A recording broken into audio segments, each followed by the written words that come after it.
말씀 창세기 2장 18절부터 25절까지 봉독해 드리겠습니다. 여호와 하나님이 이르시되 사람이 혼자 사는 것이 좋지 아니하니 내가 그를 위하여 돕는 배필을 지으리라 하시니라.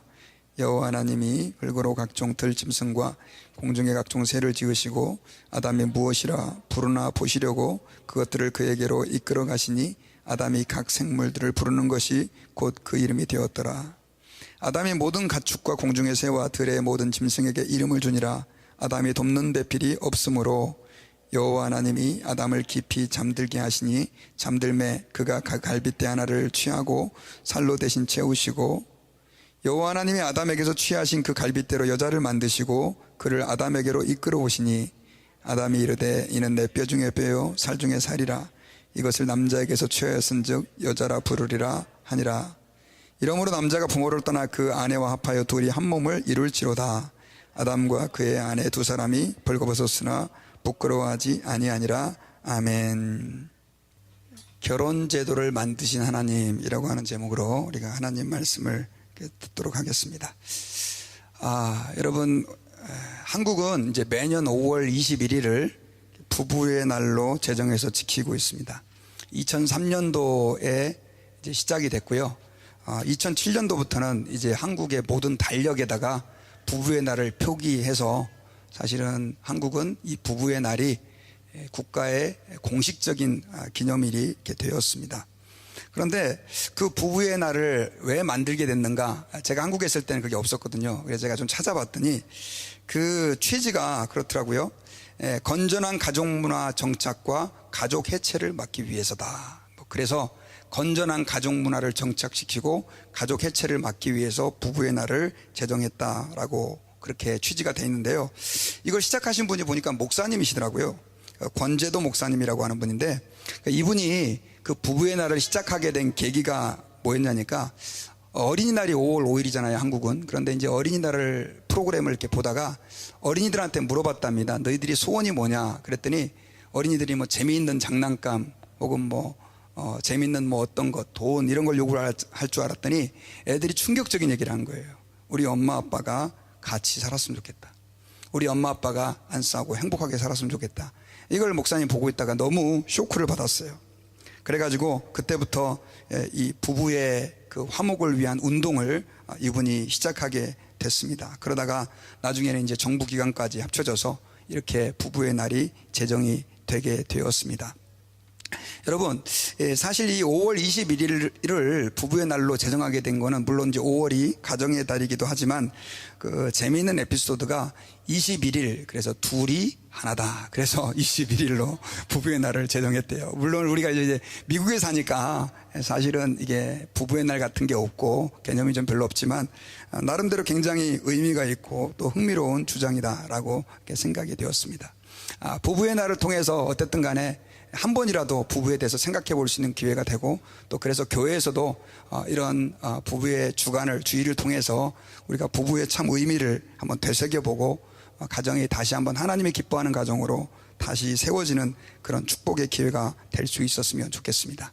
그런데 이제 성도들 가운데는 혼자 되신 분들도 많고 그 다음 또 아직 결혼하지 않은 분들도 많은데 사실 부부에 대한 메시지를 들으면 좀 부담스럽기도 하고 하지만 그러나 아직 결혼하지 않은 분들은 오늘 이 말씀을 또 듣는 가운데 부부가 어떤 의미가 있는지, 가정이 어떤 의미가 있는지를 하나님의 안에서 다시 발견하고요. 그 다음에 혼자 되신 분이라 할지라도 또 자기 자녀들이 결혼하게 되고 또 늘 우리 성도들이 주변에 있는데 어떤 가정이 이상적인 가정인지를 우리 어르신들도 다시 한번 정립하는 그런 기회가 될 수 있기를 바랍니다. 자, 그렇다고 한다면 부부의 날은 아까 권 목사님이라고 하는 분에 의해서 시작이 됐는데 여러분, 이 부부 그리고 가정이라고 하는 것은 누가 시작을 했을까요? 이미 답은 제가 제목에다 주어졌죠. 결혼 제도를 만드신 하나님. 사실 하나님이 가정을 만드셨습니다. 그래서 여러분, 이 시간에 우리가 오늘 본문을 좀 살펴보면서 이 본문 가운데 하나님께서 우리에게 가정에 대해서 무엇을 말씀하고 있는지를 좀 발견하기를 원하는데요. 그 첫 번째는 뭐냐면요, 가정을 만드신 분은 하나님이라는 것을 우리는 오늘 본문을 통해서 발견할 수가 있습니다. 자, 우리 창세기 2장 18절을 같이 한번 읽어보겠습니다. 시작. 여호와 하나님이 이르시되 사람이 혼자 사는 것이 좋지 아니하니 내가 그를 위하여 돕는 배필을 지으리라 하시니라. 자, 창세기에서요, 하나님께서 우리 인간을 만드시는 과정이 기록이 되어 있는데, 하나님께서 먼저 만든 인간은 누구였습니까? 아담이었죠. 그런데 하나님이 그 아담을 만들어 놓고 뭐라고 생각을 했냐면, 사람이 혼자 사는 것이 좋지 않으니 내가 그를 위해 뭘 만들겠다? 돕는 배필, 배우자를 만들겠다는 거죠. 자, 그 아담 한 사람에서 하와가 생겨짐으로 이제 그렇게 해서 가정이 형성되게 되는데, 그 가정을 만드신, 부부를, 결혼제도를 만드신 분이 지금 누구라고 얘기를 하고 있습니까? 하나님이라고 오늘 성경에서는 우리에게 분명하게 말씀을 하고 있습니다. 자, 어떤 사람들은 가정이라고 하는 것을 사람들이 서로 외롭기 때문에 우리 인간의 소원의 의지에 의해서 가정을 만든다고 생각하지만, 가정이라고 하는 것은 우리 인간이 외로움을 느끼기도 전에, 필요를 느끼기도 전에 먼저 하나님의 마음에서, 하나님의 계획에서 하나님이 만드신 것이 가정이고 결혼이고 부부다라고 하는 사실을 여러분들이 기억을 하시기를 바랍니다. 왜 그러냐면요, 하나님께서는 그렇게 아담에게 돕는 배필을 지으리라라고 나서 굉장히 이상한 행동을 하나 하셨어요. 어떤 행동을 하셨냐면, 아담을 이끌어 가지고 동물들이 많은 곳으로 데려갑니다. 그래가지고 동물들의 이름을 다 하나씩 짓게 만들어요. 그래서 여러분, 이 세상에서 제일 처음 동물의 이름을 지은 사람은 누굽니까? 아담인데, 그 아담이 얼마나 똑똑했는지 그 동물들을 다 종류별로 파악해가지고 각각의 이름을 다 부여한 거예요. 자, 그런데 여러분, 이상하지 않습니까? 하나님께서 배필을 짓는다 그러면서 왜 동물의 이름을 짓게 만드셨을까요? 거기에는 굉장히 중요한 의미가 있어요. 우리 창세기 2장 20절을 같이 한번 읽어보겠습니다. 자, 시작. 아담이 모든 가축과 공중의 새와 들의 모든 짐승에게 이름을 주니라. 아담이 돕는 배필이 없으므로. 그 동물들의 이름을 다 짓다 보니까 동물들에게서 굉장히 독특한 한 가지 공통점을 발견한 겁니다. 그게 뭐예요? 동물들은 다 뭐가 있어요? 배필이 있더라는 거죠. 짝이. 암이 있고 수가 있고 남자가 있고 여자가 있더라는 거예요. 그런데 아마 아담이 그 동물들을 보면서 혹시 이 동물들 가운데 내 짝이 있지 않을까, 아마 그런 마음을 가졌던 것 같습니다. 그런데 아담이 동물들의 이름을 다 주는데 아담에게 적합한 그 배우자는 그 동물 가운데 없었다는 거죠. 영어에 보면요, 그 표현이 굉장히 재미있어요. But for Adam no suitable helper was found, 이렇게 돼 있어요. 자, 이거는 무슨 말이냐면, 아담에게는 적합한 배우자가 발견되지 않았다, 이런 표현이에요. 그러니까 성경을 번역하면서 그렇게 번역을 한 것입니다. 그러니까 아담은 아마도 그 동물들의 이름을 지면서 거기에서 자기의 배우자를 찾은 것 같아요. 그런데 결국은 그 적합한 배우자를 발견하지 못하고 마음속에 이제 드디어 뭘 느끼게 된 겁니까? 외로움과 섭섭함을 느끼게 된 거죠. 그래서 하나님께서 2장 22절에서 여호와 하나님이 아담에게 취하신 그 갈빗대로 여자를 만드시고 그를 아담에게 이끌어 오시니, 나중에 하나님께서 갈빗대로 여자를 만들어가지고 아담에게 데려오니까 아담이 너무 기뻐서 하와를 보고 뭐라고 그랬습니까? 얘는 내 뼈 중에 뼈요 살 중에 살이다 라고 너무너무 기뻐했던 것을 알 수가 있습니다. 자, 여러분, 오늘 본문에서 우리가 발견할 수 있는 이 부부와 그 다음에 하나님에 대한 중요한 한 가지 그 원칙을 발견할 수 있어요.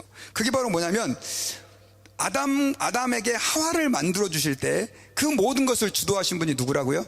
하나님이다라고 하는 것을 우리가 알 수 있습니다.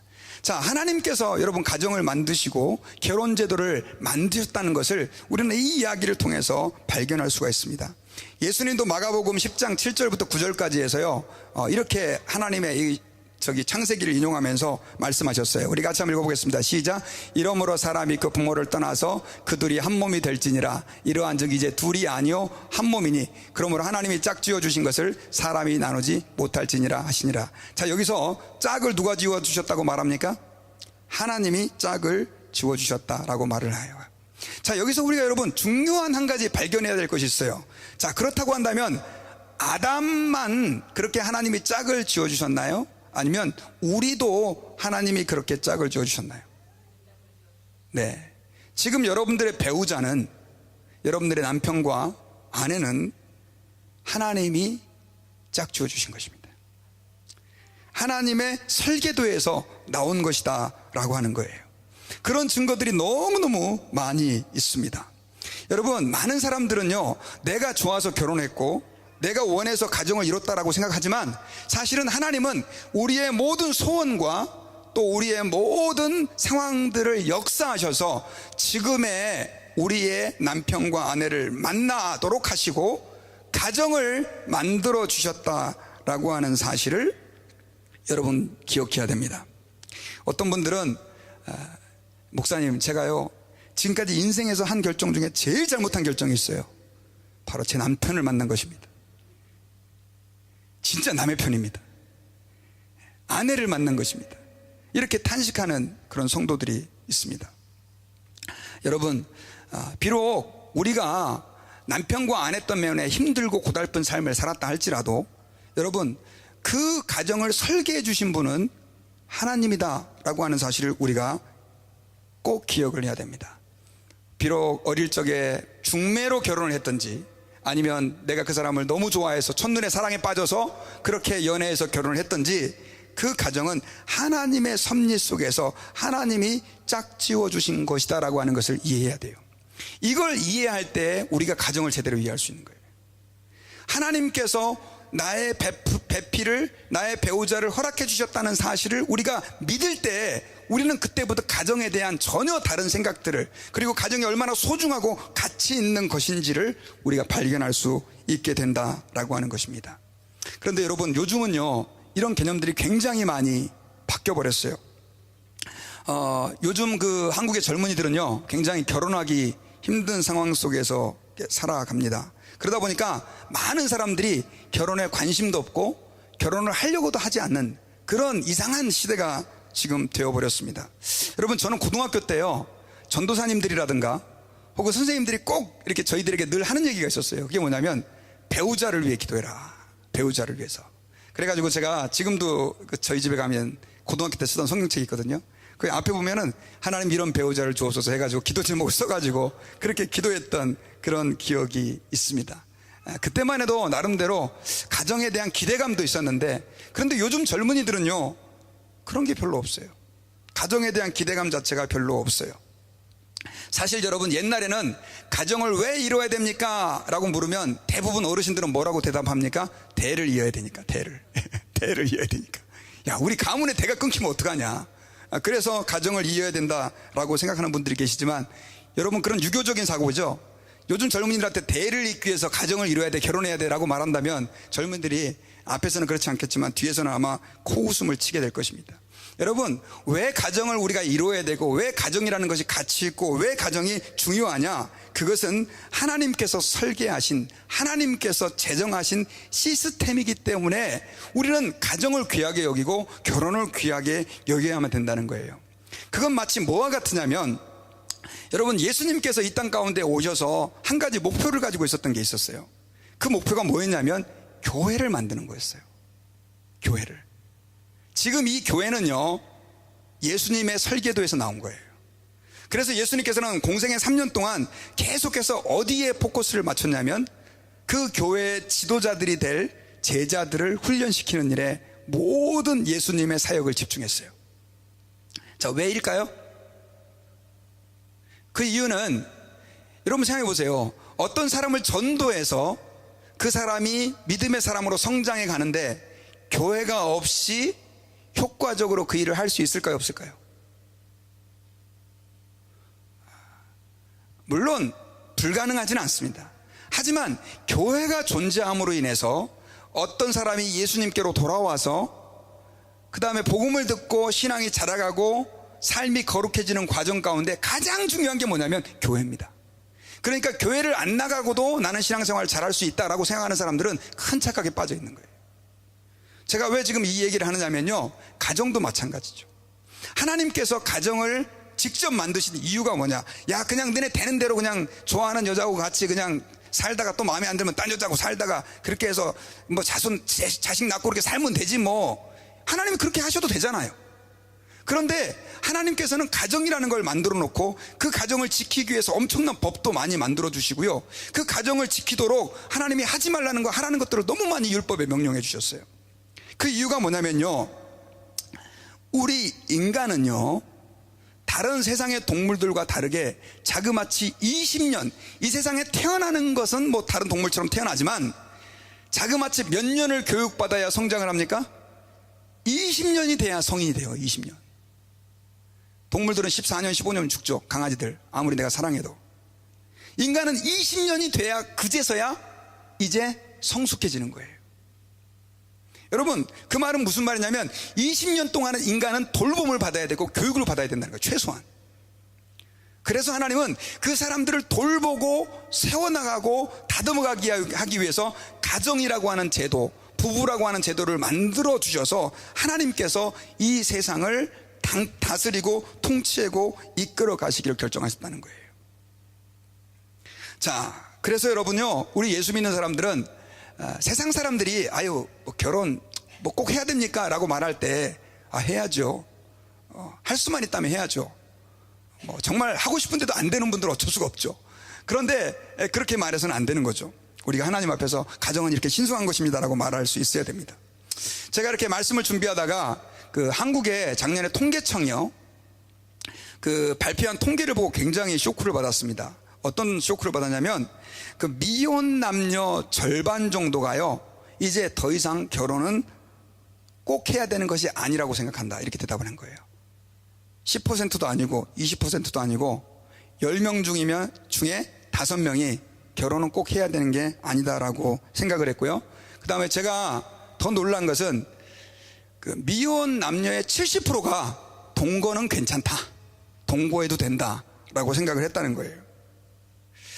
여러분, 지금 이 추세는 굉장히 점점 더 안 좋은 쪽으로 가고 있어요. 왜냐하면 그 2년 전에는 그래도 뭐 결혼을 꼭 해야 된다라고 생각하는 사람이 한 51% 정도 됐대요. 그런데 지금은 48%로 떨어져 버린 거예요. 계속 떨어지고 있는 거죠. 실제로요, 아까 그 남자와 여자에도 차이가 굉장히 많은데 미혼 남자들은 54.8%가 결혼 안 해도 된다라고 얘기를 했는데 여자들은 67%가 결혼 안 해도 된다고 얘기를 했대요. 젊은 애들이.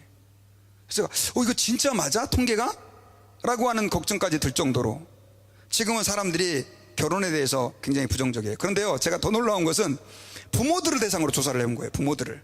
자녀가 꼭 결혼을 해야 됩니까? 라고 생각을 했을 때, 질문했을 때 부모들 가운데 32.9%는요 자녀들이 결혼을 해도 좋고 안 해도 좋다, 이렇게 대답을 했다는 거예요. 여러분, 자, 뭐 결혼하고 안 하는 게 무슨 자기의 선택이지 뭐 그게 하나님의 명령입니까? 그리고 하는 것이 무슨 하나님 뜻입니까? 이렇게 생각을 하면서 불편한 마음을 가지신 분이 계실지도 모르겠습니다. 그런데 여러분, 여기에는 뭐가 있냐면요, 매이기를 싫어하고 책임을 지기 싫어하고 그 다음에 성적인 타락이라고 하는 것이 같이 전제되어 있다고 하는 사실을 여러분들이 봐야 되는 거예요. 그러면 이러한 현상들이 계속해서 지속이 되고 사람들이 그저 원하는 사람과 동거하고 살다가 헤어지다가 또 원하는 여자친구와 사귀다가 헤어지면서 그냥 인생을 보낸다고 했을 때 가정이라고 하는 것은 무너지게 되어 있습니다. 가정이 무너지게 되면 결국 하나님의 나라가 무너지고 하나님의 백성들이 하나님의 백성다움 정체성을 유지하기가 힘든 상황이 되어지게 된다라고 하는 것을 우리가 여기서 발견을 해야 된다라고 하는 것입니다.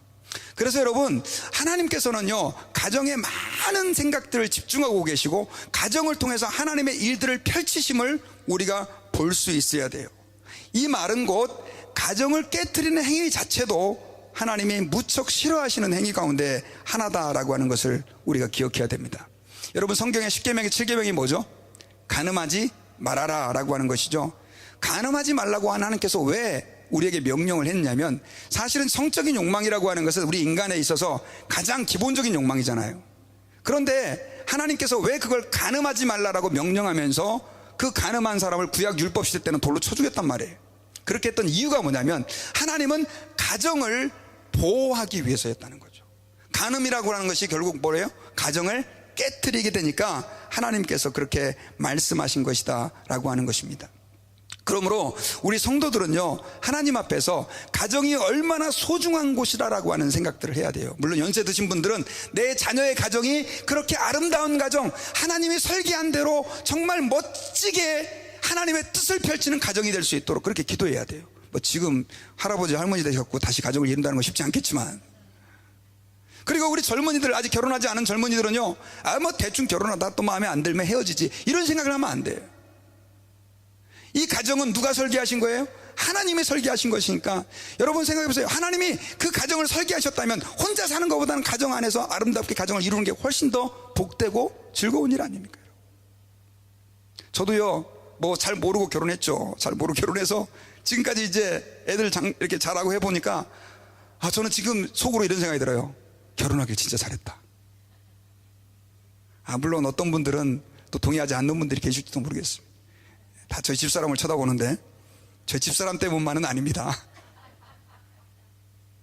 우리 젊은이들 결혼을 기대하세요. 그리고 부모님들, 내 자녀들이 하나님이 설계하신 이 아름다운 가정에서 정말 복된 삶을 누릴 수 있기를 기도하세요. 야, 결혼하기 싫으면 하지마. 남자들 만나봐야 그놈이 그놈이야. 여자들 야 속썩이 혼자 사는 게 편해. 이렇게 얘기하는 우리 크리스찬들이 계시면 안 된다는 거죠. 그리고 여러분요, 결혼이라고 하는 것은 수단으로 생각해서는 안 돼요. 이민교회에서, 제가 이민사회에서 많이 본 게 뭐냐면요, 돈 문제 때문에 결혼하는 거예요.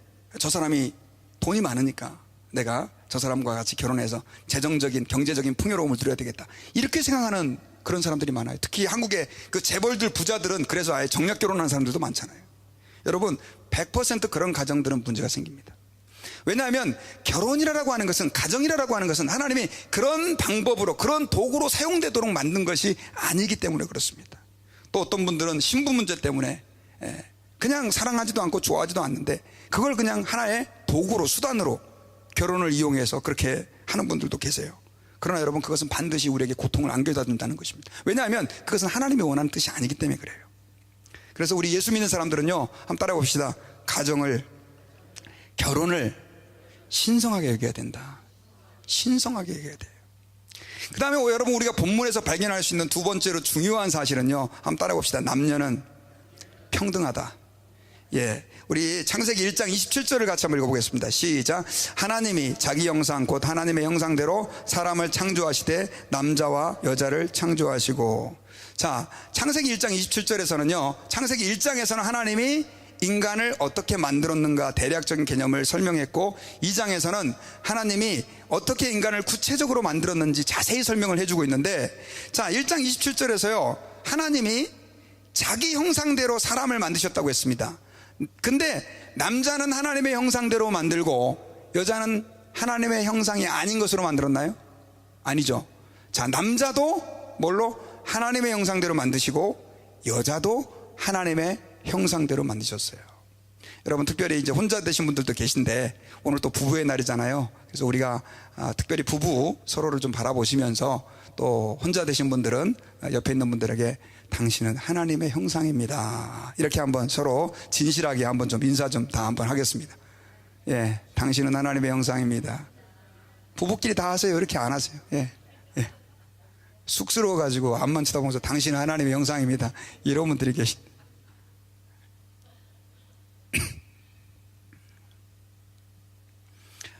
여러분, 그런데 오늘날 이 부부가, 남녀가 평등하다는 생각들을 많은 분들이 안 하고 사시는 분들이 계세요. 특히 옛날 남자분들은요, 여자를 종은 아니지만 종 비슷하게 그렇게 생각하는 분들이 계세요. 특히 연세 드신 어르신분들 중에 가만히 앉아가지고 진짜 여자를 부려먹는 것을 당연하게 생각하고, 자기는 왕, 부인은 몸종. 제가 한번 생각을 해봤어요. 왜 그런 일이 생기게 됐을까? 사실은 여러분, 이 미국이요, 여자들이 투표권을 받게 된 게 1900년도 초반이에요. 흑인들보다도 더 늦게 투표권을, 흑인 남자보다 여자들이 투표권을 더 늦게 받았어요. 이렇게 선진국이라고 하는 나라도 그래요. 그러니 우리나라는 얼마나 심각했겠습니까? 제가 어렸을 때도요, 몇십 년 되지도 않은 그때도 부인이 아기 못 낳는다고 부인을 내치고요, 다른 여자 들여가지고 첩을 거느리고 사는 사람들도 있었고요. 정말 기가 막힌 일들이 너무 많았어요.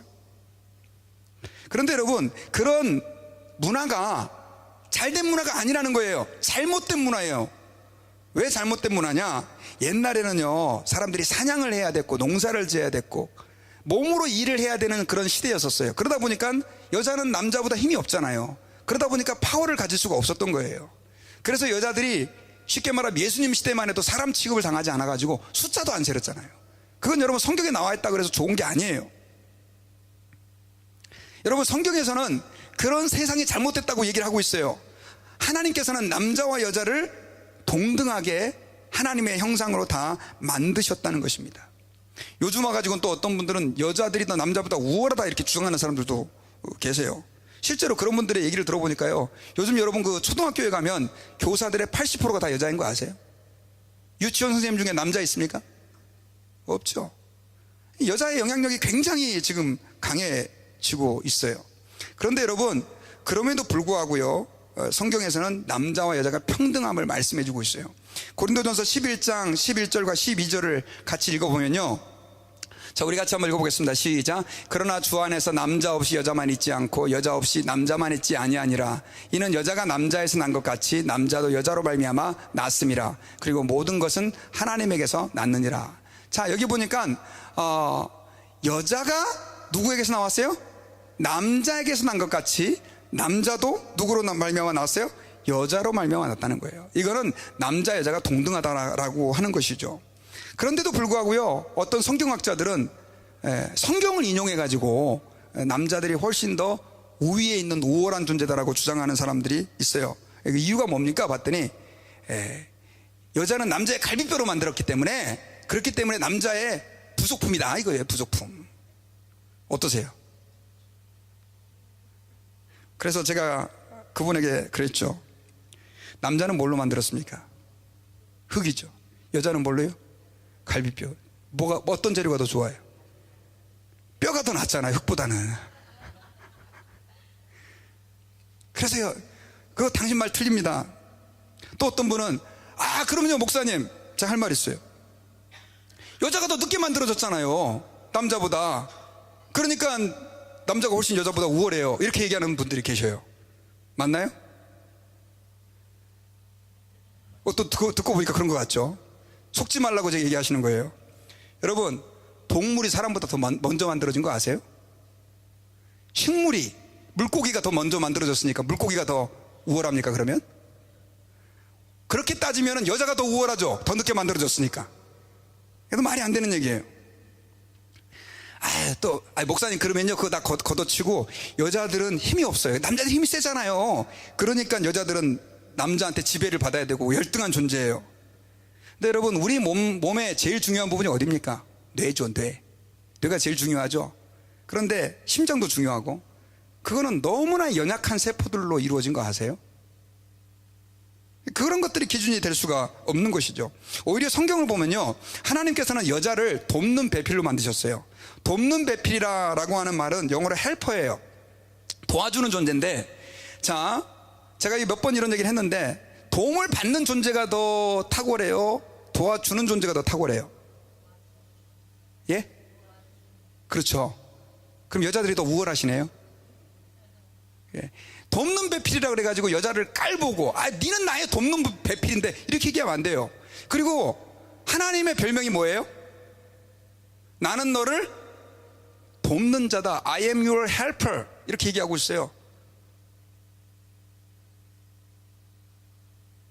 그래서 여러분, 혹시나 여자들은 내 아래에 있어야 돼 라고 생각하는 남자분들이 계시다면 회개하세요. 그리고 생각을 고치세요. 여자들은 남자와 동등한 존재로 지음을 받은 일이에요. 사실은 여러분, 어떻게 말하면 아까 제가 몇 가지 얘기를 했지만 여자분들이 남자보다 탁월한 부분도 많아요. 그리고 하나님은 어떨 때는 남자도 되게 중요하게 생각하는데 여자를 더 중요하게 여기시는 것 같아요. 어떤 부분에서 그러냐면, 자, 여러분, 남자들은 주로 뭐 합니까? 밖에 나가서 돈을 벌죠. 여자들은 뭐 하죠? 애를 낳고 애를 키우죠. 근데 어떤 그 사모님인 것 같아요. 그분이 글을 썼는데 가장 소중한 일이라고 하는 그 글을 썼던 거예요. 그러면서 이제 그런 내용들을 얘기했는데, 여러분들에게 제가 한번 여쭤볼게요. 밖에 나가서 일해서 돈 버는 게 더 중요해요? 애를 낳아서 키우는 게 더 중요해요? 예? 예, 애를 낳아서 키우는 게 더 중요하죠. 근데 애를 낳아서 키우는 일을 물론 부부가 둘 다 하지만 그걸 하나님이 여자에게 맡겼어요? 남자에게 맡겼어요? 하나님께서는 능력이 있으셔서 남자가 애 낳도록 또 할 수 있었어요. 안 그래요? 근데 왜 그걸 여자에게 맡겼냐는 거죠. 그만큼 여자가 더 중요한 존재이기 때문에 그래요. 여러분, 제가 지금 왜 이런 얘기를 하느냐면, 남자들이 여자를 깔보고 여자를 무시하는 문화 속에서 우리 한국 사람들은 수백 년간 지내왔어요. 여러분, 아니에요. 성경적인 관점은 여자는 동등하게 하나님의 형상대로 지음을 받은 인격이라는 사실을 인정해야 돼요. 그런데 제가 하고 싶은 얘기가 끝이 아니에요. 성경에서는 에베소서 5장 24절에서 그럼에도 불구하고 하나님이 한 가지 가정의 질서를 위해 원칙을 만드셨어요. 그 원칙이 뭐냐? 그러므로 교회가 그리스도에게 하듯 아내들도 범사에 자기 남편에게 복종할지니라. 아내들에게 뭐라고 얘기를 해요? 자기 남편에게 복종하래요. 아멘. 이제 이건 또 아멘 소리가 없으시네. 갑자기 표정이 다 어두워지셔요. 막 아까 좋아하시다가 갑자기 막 어두워지셔요. 여러분, 왜 그랬느냐? 하나님께서는 남자를 가정의 머리로 세우셨기 때문에요. 마치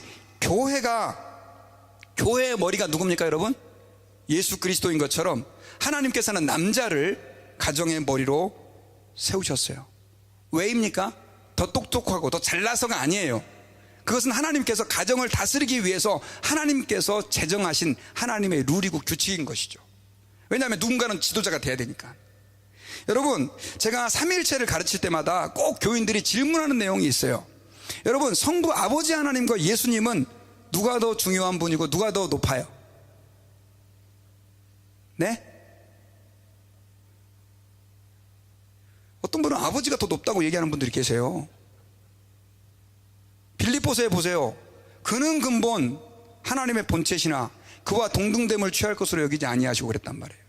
여러분, 예수님은 하나님 아버지와 동등하신 분이세요. 그런데 여러분, 예수님을 보면 예수님은 아버지 하나님께 어떻게 합니까? 완전히 복종하시잖아요. 완전히.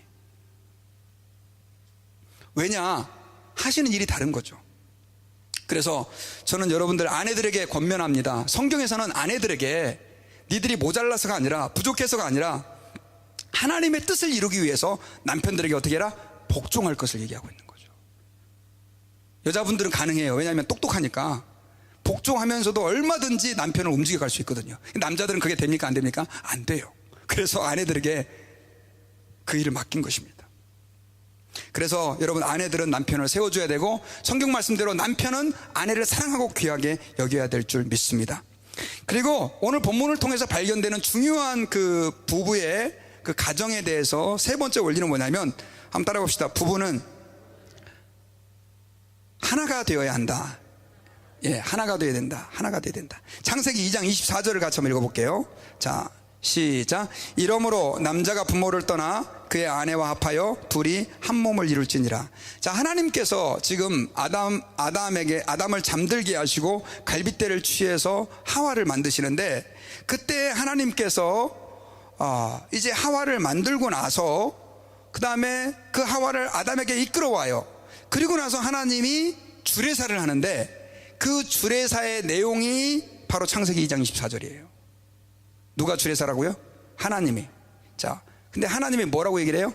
이러므로 남자가 부모를 떠나 그의 아내와 합하여 둘이 한 몸을 이룰지니라. 자, 둘이 한 몸을 이루라 라고 하는 말은요, 여러분, 남자와 여자가 둘이 한 몸이 될 수 있어요, 없어요? 아무리 기술이 발달해도 둘이 한 몸이 될 수는 없죠. 이것은 두 가지 의미가 있는데요. 첫째는 육체적인 결합을 얘기하는 거예요. 성적인 관계를 얘기하는 거고요. 또 한 가지는 정서적인 결합을 얘기하는 거예요. 여러분, 부부가 되었으면 둘이 육체적으로 하나가 돼요. 성적인 관계를 통해서. 그리고 또 한 가지는 마음이 하나가 돼야 되는데, 근데 많은 부부들이 육체적으로는 하나가 되는 것 같은데 마음으로는 하나가 되는 게 너무 어려워요. 왜냐하면 서로 살아가다 보면서 너무나 많은 갈등을 겪고 다름 때문에 힘들어하고, 그래서 부부가 서로 다투고 싸우고 갈등하다가 어떤 분은 60이 넘었는데 그때서야 이혼하는 분들도 계세요. 너무 힘들어해가지고. 여러분, 사실은 부부가 둘이 한 몸이 되라라고 하는 것은 하나님의 명령이에요. 그렇죠? 둘이 한 몸을 이룰지니라. 그 말은, 그 노력은 누가 해야 된다는 뜻입니까? 우리가 해야 된다는 거예요. 우리가. 부부가 한 몸이 되는 건 자동적으로 되는 게 아니에요. 우리가 어떻게 해야 돼요? 주님의 명령으로 알고 한 몸이 되기 위해서, 하나가 되기 위해서 노력을 해야 돼요. 그래서 제가 이 시간에요, 여러분들에게 이제 시간이 많이 가서 어떻게 하면 부부가 하나가 될 수 있는지 10가지를 하려고 그러다가 10가지 같으면 10계명이면 10계명하고 좀 비슷하잖아요. 그래가지고 제가 하나를 빼서 9가지만 길지 않게 간단하게 여러분들에게 말씀을 드리고 말씀을 맺겠어요. 이게 굉장히 중요한 거예요. 첫째는요, 아내를 소중하게 여기고 남편을 소중하게 여겨야 돼요. 부부가 하나가 되기 위해서는 어떻게 해야 돼요? 아내를 소중하게 여기고 남편을 소중하게 여겨야 돼요. 창세기 2장 23절에서요 하나님께서 아담에게서 하와를 만드셨을 때, 그때 아담이 하와에게 뭐라고 얘기를 했냐면, 우리 23절 제가 읽어드리겠습니다. 아담이 이르되 이는 내 뼈 중에 뼈요 살 중에 살이라, 이것을 남자에게서 취하였은즉 여자라 부르리라. 자, 여기서 아담이 하와에게 제일 먼저 한 고백이 뭐냐면 뼈 중에 뼈요 살 중에 살이다, 이렇게 고백을 했어요.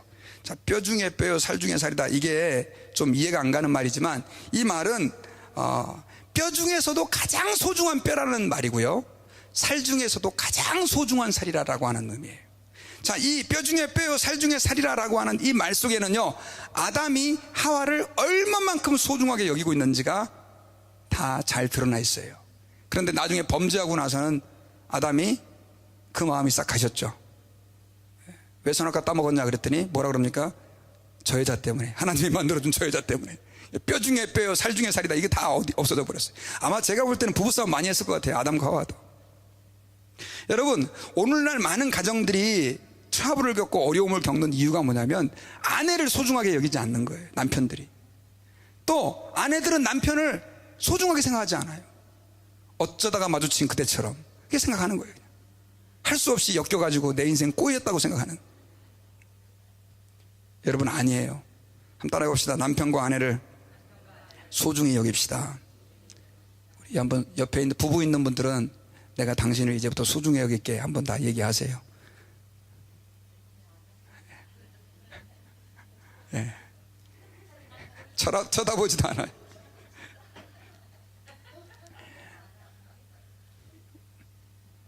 베드로전서 3장 7절에 보니까요, 자, 이렇게 기록이 되어 있어요. 남편 된 자들아, 이와 같이 지식을 따라 너희 아내와 동거하고 저는 여더 연약한 그릇이요 또 생명의 은혜를 유업으로 함께 받을 자로 알아 귀히 여기라.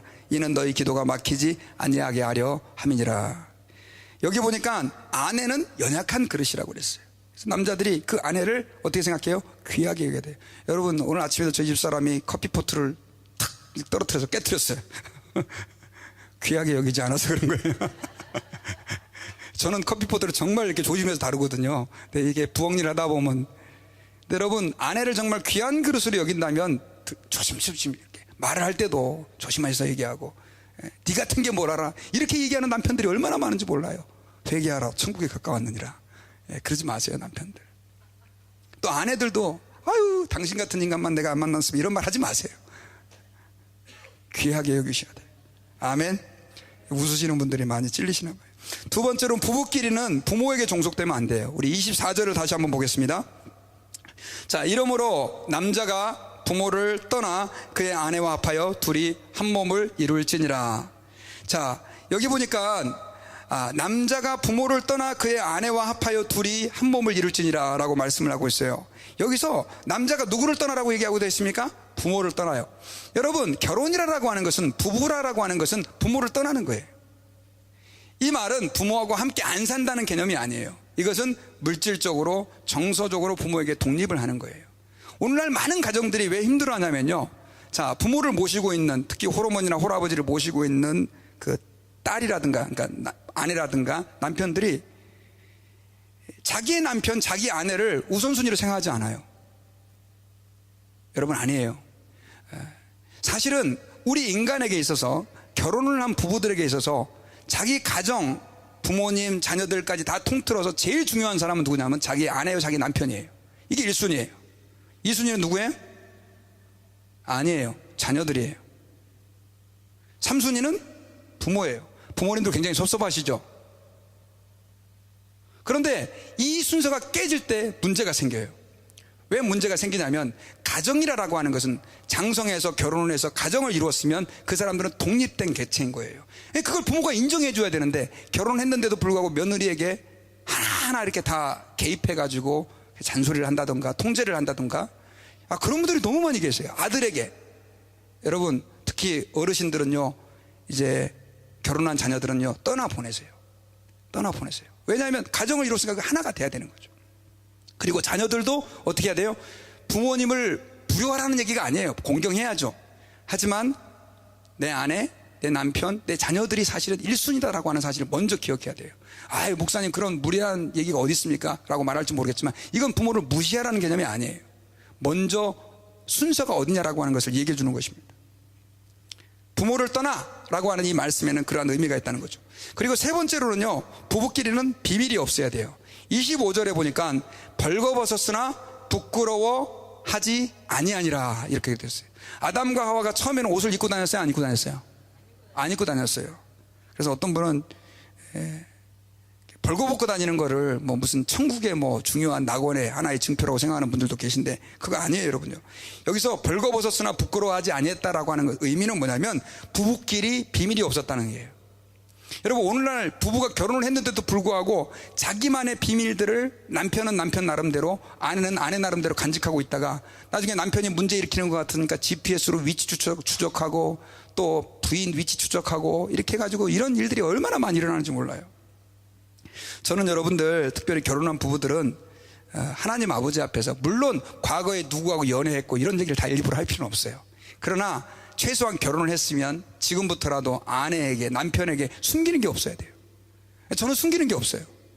저는요, 핸드폰 비밀번호를 제 집사람하고 저하고 같아요. 그래가지고 그냥 제 아내 것도 제가 누르면 열리고, 제 아내 것도 제 거 열리면 열리고, 이메일도 이제는 제 아내에게 오는 이메일이 저한테 다 와요. 그냥 똑같이 열려요. 그러니까 뭐 숨길 겨를이 없어요. 뱅크 아이디도 공유해요. 은행도. 네가 들어갔다 내가 들어갔다 다 알아서 들어가요. 그러니까 마음이 편해요. 근데 여러분, 그렇지 않은 부부들이 너무 많아요. 나만의 뭘, 나만의 뭘. 그것은 하나님이 기뻐하는 하나됨의 원칙에 맞지 않는 것이다 라고 하는 것입니다. 네 번째, 부부는요, 서로 정절을 지켜야 돼요. 여러분, 정절을 지킨다는 것은 쉽게 말하면 바람 피우지 말라는 얘기입니다. 여러분, 결혼할 때는 네 아니면 못 살아, 네 아니면 못 살아 해서 결혼하지만, 나중에 보니까 이놈 말고도, 이 여자 말고도 더 괜찮은 사람이 나타나기 시작하거든요. 여러분, 기억하세요. 하나님께서 싫어하는 거예요. 우리 잠언서 5장 18절부터 20절까지 말씀을 한번 읽어보겠습니다. 시작. 내 샘으로 복되게 하라. 내가 젊어서 취한 아내를 즐거워하라. 그는 사랑스러운 암사슴 같고 아름다운 암노루 같으니 너는 그의 품을 항상 족하게 여기며 그의 사랑을 항상 연모하라. 내 아들아, 어찌하여 음료를 연모하겠으며 어찌하여 이방 계집의 가슴을 안겠느냐. 자, 여기까지만 보겠습니다.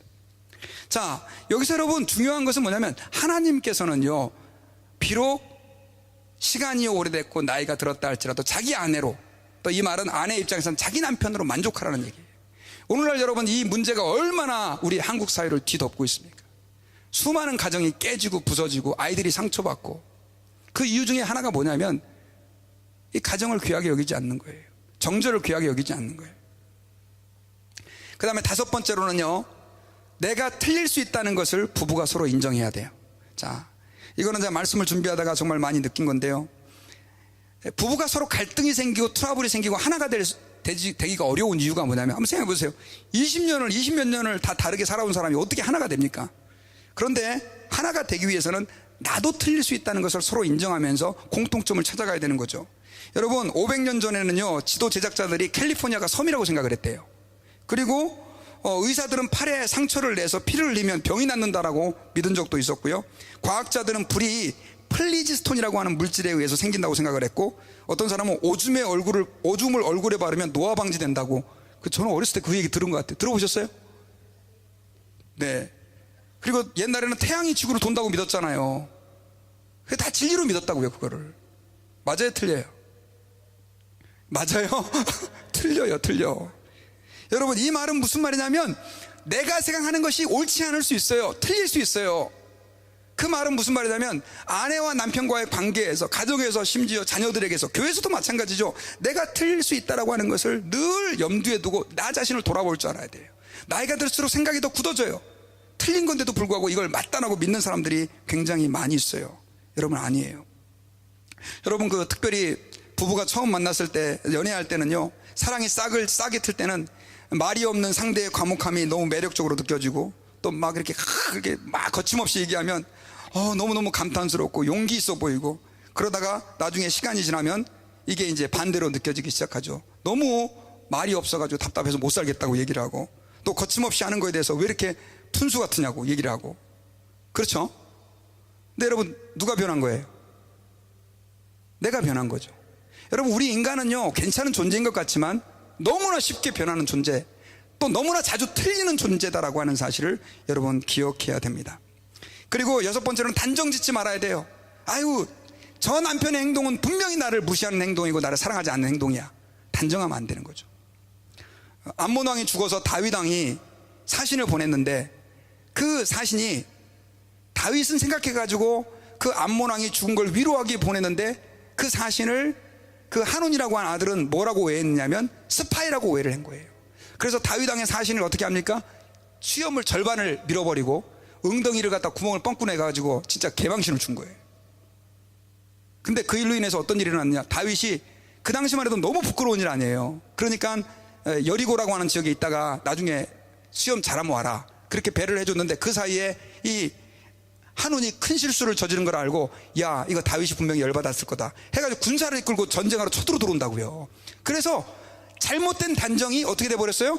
한 나라가 전쟁에 휘말리게 되는 그런 상태로 가버리게 된 거예요. 여러분, 부부끼리 서로 단정하지 마세요. 신중하셔야 돼요.